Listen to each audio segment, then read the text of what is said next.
Audio Jungle.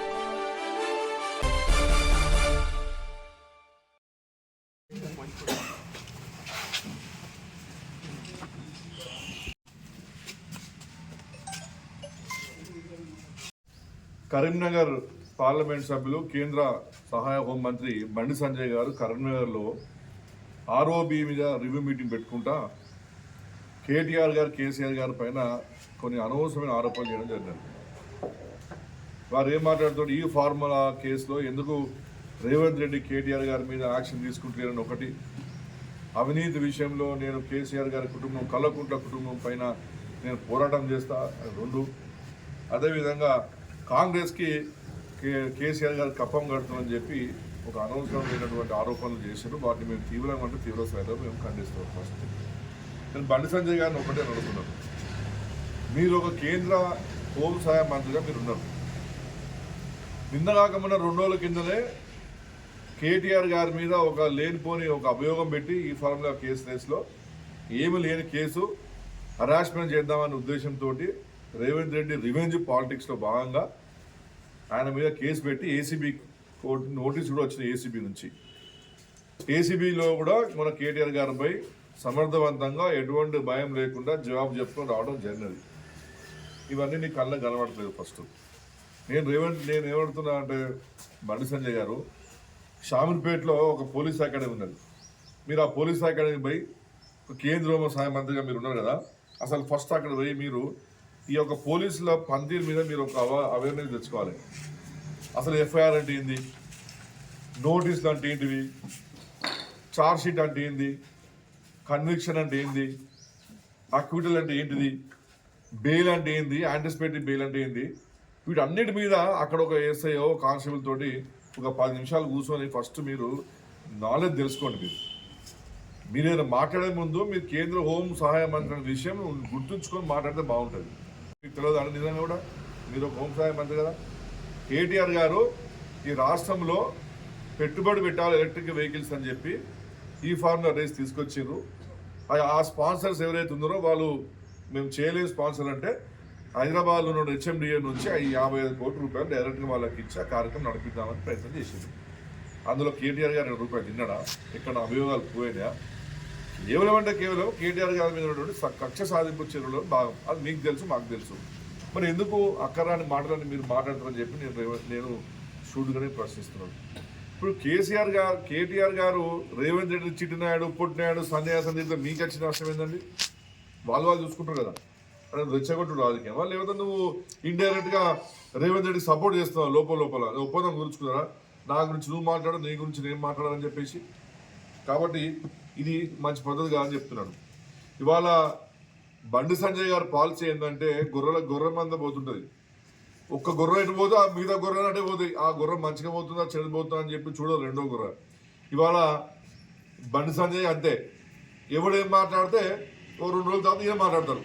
అది మంచి మాటనా చెడు మాటనా, అలా వాస్తవాలు ఉన్నాయా అవాస్తవాలు ఉన్నాయా అని చెప్పి చూసే సోయి తెలివి లేని ఒక అసమర్థమైనటువంటి మంత్రి మన బండి సంజయ్ గారు. సబ్జెక్ట్ తెలుసుకొని మాట్లాడాలని చెప్పి 1,00,000 సార్లు చెప్తున్నాం మేము. ఆయనకు సబ్జెక్ట్ తెలియదు, సబ్జెక్ట్ తెలుసుకోడు, అవగాహన పెంచుకోడు. ఇది ఆయన తీరు. ఇవాళ మీరేమో ఈడీలు, ఏసీబీ, మన ఈడీలు, ఐటీలు, ఈ డిపార్ట్మెంట్ సిబిఐలు అన్నిటికీ మోడీ సీఈఓ. ఇక ఇక్కడ ఏసీబీకి మన రేవంత్ రెడ్డి గారు సీఈఓ. ఇవాళ ఏసీబీ కాదని నడిపించేది, అది ఆల్ ఇండియా కాంగ్రెస్ బ్యూరో. ఇవాళ కేటీఆర్ గారి మీద చర్య తీసుకోవాలని చెప్పేసి వాళ్ళు ఇచ్చిన డైరెక్షన్ ప్రకారం రేవంత్ రెడ్డి గారు ఇవాళ యాక్షన్లో పోతారు. అంతకు మించి ఇవాళ కేటీఆర్ గారి మీద ఎటువంటి అక్రమాలు జరగలేదు, అన్యాయం జరగలేదు. ఇది తప్పకుండా మీరు గ్రహించుకోవాలని చెప్పి నేను కోరుతున్నాను. ఏం మాట్లాడడానికి వెనక నుంచి 2 రోజుల దానికి సపోర్ట్ ఇస్తుంది. ఇది తప్పకుండా మీరు గ్రహించాల్సిన అవసరం ఉందండి.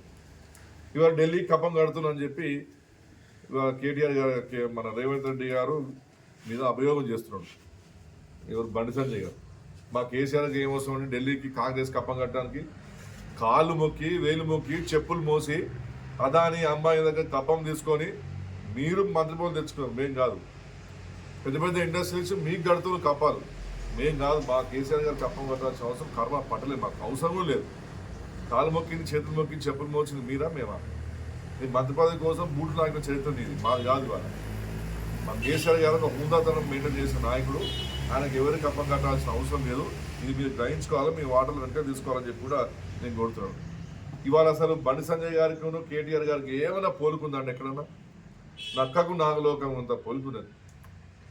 ఇవాళ కేటీఆర్ గారు తన 10 సంవత్సరాల పరిపాలనలో ఈ రాష్ట్రంకి 2.60 లక్షల కోట్ల రూపాయల పెట్టుబడి తీసుకునే చరిత్ర మా యొక్క తెలంగాణ ప్రభుత్వానికి కేటీఆర్ గారు. ఇవాళ ఒక్కటి కాదు, 2 కాదు. ఇవాళ అమెజాన్ కానివ్వండి, టాటా కన్సల్టెన్సీ కానివ్వండి, ఇన్ఫోసిస్ కానివ్వండి, మైక్రోసాఫ్ట్ కానివ్వండి, IBM కానివ్వండి, గూగుల్ కానివ్వండి, ఇటువంటి అనేక సంస్థలను ఆయన ఒక తెలివితేటలతోటి హైదరాబాద్ తీసుకొచ్చి వేలాది లక్షలాది మంది చదువుకున్న ఇంజనీర్లకు, MBA చేసిన వాళ్ళకు, డిగ్రీ చేసిన వాళ్ళకు ఉపాధి కల్పించే చరిత్ర మాది. నీకేముందండి? నీ కనీసం కమలాపూర్లో ROB ఇటు కట్టినది, ఈ మధ్యలో కట్టాల బ్యాలెన్స్, ఇది కట్టడానికి 5 ఏళ్ళు పడుతుంది. ఇవాళ కరీంనగర్ అపోలో హాస్పిటల్ దాటిన తర్వాత ROB ఇంతవరకు 3 సంవత్సరాలు కొబ్బరికాయ కొట్టి ఇంతవరకు రూపాయలు తీసుకొచ్చి లేదు. ఆ పని మొత్తం ఆగిపోయింది. రోజు నిరంతరం ట్రాఫిక్ జామ్ తోటి పోయేటోళ్ళు వచ్చిన ఇబ్బంది పెడుతుంది. మరి నీకు నాన్నకి ఏంటంటే పోలిక? ఏమైనా పోలికున్నదా అని చెప్పి నేను కూడా బండి సంజయ్ గారిని అడుగుతున్నాను. ఇంకొకటి, ఇవాళ కేసీఆర్ గారి కుటుంబం మీద, కల్వకుంట్ల కుటుంబం మీద అంటే ఈయన పోరాటం చేస్తున్నాడు. నువ్వు కేంద్ర హోంశాఖ మంత్రి, నువ్వు పోరాటం చేయాల్సిన అవసరం ఉందా? నీకు ఎక్కడ రిపోర్ట్ తెప్పే శక్తి నీకుండదు, ఏమి లేదు. వాళ్ళు చేద్దామని చెప్పి మీరు ఎన్ని కమిషన్లు ఇచ్చినా, మీరు ఎన్ని కేసులు పెట్టినా ఆ కుటుంబం క్లీన్ చీట్ తోటి తెలంగాణ ప్రజల ముందు. ఇవాళ మీరు చేయాల్సిన పోరాటము కేసీఆర్ మీదనో కేటీఆర్ మీదనో కాదండి బండి సంజయ్ గారు. మీరు కేంద్ర హోంశాఖ మంత్రి. మీరు ఇవాళ బంగ్లాదేశ్ నుంచి అక్రమ వలసదారులు వస్తున్నారు, వాళ్ళ మీద పోరాటం చేయండి. దమ్ముతుంటే టెర్రరిస్టుల మీద పోరాటం చేయండి. మీరు శాంతి భద్రతల మీద పోరాటం చేయండి. నియంత్రణ రేఖ LOC దగ్గర రోజు వందలాది మంది చొరబడి మన సైన్యం చంపుతారు, అక్కడ పోరాటం చేయి. ఇంటర్నల్ సెక్యూరిటీ, అంతరంగ భద్రత మీద నువ్వు పోరాటం చేయి. సరిహద్దు నిర్వహణ మీద నువ్వు పోరాటం చేయి. విపత్తు పర్యావరణం మీద పోరాటం చేయి. డ్రగ్స్ మీద పోరాటం చేయి తప్పించి ఈడ కూర్చొని ఈ చిల్లర రాజకీయాలు చేసుకుంటా ఇంతసేపు ఈ కరీంనగర్ చుట్టూ గిరగిర తిరుగుకుంటా నువ్వు పోరాటం చేస్తా అంటే వేస్ట్. నీకు AK-47 లాంటి పదవి ఇచ్చింది మీ నరేంద్ర మోడీ గారు. దమ్ము ధైర్యం ఉంటే పోరాటం చేయి. ప్రజలను మంచిగా కాపాడుకునే శక్తితో చేయి. అంతే తప్పించి చిల్లర రాజకీయాలు చేసి కాదు. స్థాయి నుంచి వాళ్ళ MP స్థాయికి వచ్చారు, MP నుంచి కేంద్ర మంత్రి అయ్యారు. మన 10 పెరిగినా కొద్ది కూడా మన బుర్ర పెరగాలి, మన మైండ్ మెచ్యూరిటీ కావాలి. మనం పెరిగినా కొద్దీ మన హోందాతనం పెరగాలి, మన స్టేషన్ పెరగాలి. నువ్వు ఇంకా ఇక్కడే కూర్చొని భారత్ మాతాకి జై, బంగారు భూమికి జై అని కొట్టుకుంటా ఈ హిందూ ముస్లింస్ల మధ్యలో లేనిపోని కొట్లాడ క్రియేట్ చేసుకుంటా కూర్చుంటే నువ్వు లాభం లేదు బండి సంజయ్ గారు. దయచేసి నేను చెప్పినట్టు అంశాలపైన పోరాటం చేయండి. ఢిల్లీలో కూర్చొని ఈడ కాదు చిల్లర రాజకీయాలు చేయాల్సింది. ఇవాళ నేను బండి సంజయ్ గారిని ఒక సూటి ప్రశ్న ఇస్తున్నా. కానీ బాగా మాట్లాడతారు కదా, ఇక్కడ బంగ్లాదేశ్లో హిందువులకు అక్రమం జరిగిపోయింది, పాకిస్తాన్లో, ఆఫ్ఘనిస్తాన్లో అని చెప్పేసి. ఇవాళ నీ డిపార్ట్మెంట్లోనే 7 ఉన్నాయి armed forces. Assam rifles, border security force, CISF ఉన్నది, ఇండియన్ టిబెటన్ బార్డర్ ఫోరం ఉన్నది, నేషనల్ సెక్యూరిటీ ఉన్నది, CRPF ఉన్నది, SSB ఉన్నది. వీళ్ళందరూ కలిసి భారతదేశ రక్షణ కోసము నిరంతరము కుటుంబాన్ని వదిలిపెట్టుకొని బార్డర్ల పైన అరచేతుల వాళ్ళ యొక్క దాని ఏమంటారు అరచేతుల వాళ్ళ ప్రాణం పెట్టుకొని కొట్లాడుతుండ్రు. ఈ మొహానికి ఎన్నడన్నా ఈ సంవత్సరం కాలం పాటు నువ్వు మంత్రి 8 నెలలు అయితే అంతమంది 5 సంవత్సరాలు MP ఉన్నావు. ఇక్కడ కూర్చొని భారత్ మాతా చేయి, బంగారం భూమి చేయి కాదు కదా. ఒక్కరిని చచ్చిపోయిన ఒక కుటుంబం కలిసినవా? సుమారు 1057 మంది చనిపోయిన armed forces, central armed forces ఈ సంవత్సరం పాటు వివిధ రాష్ట్రాలలో. ఒక కేంద్ర సహాయ మంత్రిగా ఎన్నడన్నా నీ ఫేస్కి ఒక కుటుంబాన్ని అన్నా నువ్వు పరామర్శించినవా? నేను బండి సంజయ్ గారిని అడుగుతున్నా. నువ్వు చేయాల్సిన పనులు చేయక ఈడ కూర్చొని చిల్లర రాజకీయాలు ఎందుకంటే మీకు ఒక హుందాతనంగా పోయి వాళ్ళకు భరోసా అయిపోయి కేంద్ర మంత్రిగా భరోసా అయ్యి ఎన్నడన్నా నీ మొహానికి తెలంగాణ రాష్ట్రం దాటి వేరే రాష్ట్రంలో పోయినావా? ఈ 7 డిపార్ట్మెంట్ల ఎన్నడన్నా ఒకరోజు ఒక రివ్యూ మీటింగ్ పెట్టుకున్నావా అసలు ఏం జరుగుతుందని చెప్పేసి? నేను చెప్పిన 7 అంశాలు చెప్పిన ఇంతకుముందు 4-5 అంశాలు చెప్పిన నువ్వు దేని మీద పోరాటం చేయాలని చెప్పేసి. ఎక్కడంటే ఒక్క రివ్యూ మీటింగ్ రివ్యూ మీటింగ్ పెట్టిన దాఖలాలు ఇన్ని రోజుల నుంచి బండి సంజయ్ గారు చేయలేదు. వారు చేసేదల్లా కూడా చిల్లర రాజకీయాలు. నేను మీకు ఒక మంచి ఉదాహరణ చూపిస్తాను. అమిత్ షా గారు మన కేంద్ర హోంశాఖ మంత్రి గారు, వారు మెయిన్ పర్సన్ హోమ్ డిపార్ట్మెంట్. వారి కింద 2 సహాయ మంత్రులు ఉన్నారు. ఒకటేమో బండి సంజయ్ గారు మన కర్ణాటక జిల్లా నుంచి ఉన్నాడు, అదేవిధంగా నిత్యానంద్ రాయ్ గారు బీహార్ నుంచి వారు కేంద్ర సహాయ మంత్రి ఉన్నారు. ఇవాళ నిత్యానంద్ గారు ఓ కేంద్ర మంత్రిగా నీ తోటి మంత్రి ఇవాళ ఆయన ఎన్నిసార్లు పోయి చెప్పానా ఈ బార్డర్ సెక్యూరిటీ ఫోర్స్ దగ్గరికి. మొన్న ఇండో టిబెటన్ బార్డర్ ఫోర్స్ దగ్గర ఒడిశాకు పోయి అక్కడ ఉన్నటువంటి 63వ రేసింగ్ డేలో పార్టిసిపేట్ అయ్యి ఆ ఇండో టిబెటన్ ఒక సైనికులకు ఒక భరోసా తెచ్చింది. జస్ట్ 2-3 రోజులకి ఇండో నేపాల్ బార్డర్ పోయి ఒక హోం మంత్రి సహాయ మంత్రిగా పోయి రివ్యూ చేసి వచ్చిండు. అక్కడ బార్డర్ సెక్యూరిటీ ఫోర్స్ ఎట్లా బతుకుతుందో మీరు ఏ విధంగా ఉందని చెప్పేసి. మన హైదరాబాద్లో Sardar Vallabhbhai Patel IPS training police అకాడమీలో ఒక మాసం కింద 219 మంది కొత్తగా ఐపీఎస్ ట్రైనింగ్ అయితే వాళ్ళ శిక్షణ తరగతిలో పాల్గొని వాళ్ళందరికీ కూడా ఒక మంచి ఉపన్యాసం ఇచ్చి దేశం కోసం మంచిగా పనిచేయాలని చెప్పొచ్చింది. జమ్మూ కాశ్మీర్లో ఎల్ఓసి దగ్గర పోయి అక్కడ ఉన్నటువంటి జమ్మూ కాశ్మీర్ యొక్క మన ఎవరిని అక్కడ సెక్యూరిటీ ఫోర్సెస్ కలిసి వచ్చిండు. సిక్కిం పోయిండు, అక్కడ వాళ్ళని కలిసి వచ్చింది. అక్కడ ఉన్నటువంటి సిక్కిం బార్డర్ ఫోర్స్ వాళ్ళు. లడాక్ పోయిండు, ఆ లడాక్ లీడర్లను కలిసి వచ్చింది. ఇక మన బండి సంజయ్ గారు ఏంటండి ఇక్కడ హిందూ ముస్లిం కొట్లాట. హైదరాబాద్ పోతే బాగ్నగర్ టెంపుల్ పోవాలి, కర్మేర్ వస్తే టెంపుల్ ఉంది కదా, ఒక టెంపుల్ గుడి శక్తి మాత టెంపుల్ పోవాలి. గంతే. ఈ రెండు తప్పించి ఆయన చేసేది ఏం లేదు. నేను చెప్పిన దాన్ని కూడా నేను మీకు సాక్ష్యం చూపిస్తా. ఇవాళ నేను మీ ముందే కొడుతున్నాను మిత్రులారా, దయచేసి చూడండి. ఇదంతా నేను రీసెర్చ్ చేసి మాట్లాడుతున్నాను, నేను నోటిఫికేషన్ నేను మాట్లాడతాను. నేను మీ ముందే నేను గూగుల్ ఓపెన్ చేస్తాను. రాజ్ న్యూస్ అని వస్తుంది ఇక్కడ, మీరు చూడండి. ఇక్కడ ఇది కొడదాం మనం, చూడండి ఇవ్వండి న్యూస్. ఇది చూడండి ఇక్కడ, whole country is proud of ITBP union minister Nityanand Rai. ఒకటి. రెండు, union minister Nitya Rai arrives in Sikkim రాష్ట్రం 3 days programme. Central minister Nityanand Rai reviews Indo border security forces. Nityanand Rai invites Ladakh leaders. 2 ఇంకా చూపిస్తాం మీకు. ఇంకా మన తెలంగాణ కూడా చూపిద్దాం. మన రాష్ట్రం నుండి కూడా మనం పిలవలే కానీ బెంగాల్ వలసదారుల మీద రివ్యూ మీటింగ్ పెడుతున్నట్టు ఇది 3వ చూపిస్తుంది. ఇంకా ఇవ్వండి, Nityananda meetings to IPS probationaries in Sardar Vallabhbhai Patel academy. ఇది మన రాష్ట్రంలో, మన కర్మ ఇవ్వండి. మన రాష్ట్రంలో వల్లభాయ్ పటేల్ పోలీస్ అకాడమీ ఉంటుంది. అక్కడ బండి సంజయ్ మిరలే కానీ వాళ్ళు నిత్యానందం పిలుచుకొని మాట్లాడింది. ఇక మనం బండి సంజయ్ గారు వాడుతూ చూద్దాం. నేను మీ ముందే కొడుతున్నా, ఇది తప్పకుండా ఇది ప్రజలు గ్రహించాల్సిందే.